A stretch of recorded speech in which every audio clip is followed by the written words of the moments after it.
संभाजी महाराजच ही जी काय म्हणजे त्यांना इतकं बदनाम करायचं काम केलं नाटक आणि ह्या सगळ्या एका विशिष्ट विचारधारेने, हो, अगदी राजवाड्यांपासून ते खऱ्या अर्थानं सगळे अनेक लोकांनी केले संभाजी महाराजांना बदनाम. म्हणजे त्यांची ती मांदियाळीच आहे, लिस्टच आहे. त्यानं अनाजी पंतांच्या वंश ते काय ते जे सगळं जे काय आहे ना ते संभाजी महाराजांचा इतिहासच बाहेर काढणार आहे परत.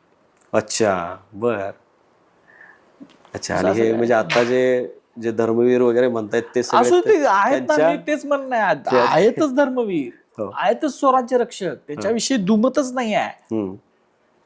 तेच व्यक्तिमत्व हे सगळ्या ज्या काय खोटपणा सांगणार, असत्य सांगणारे जे हे आहेत की नाही, ते व्यक्तिमत्वच तोडून काढणार, त्यांचा इतिहासच तोडून काढणार आहे.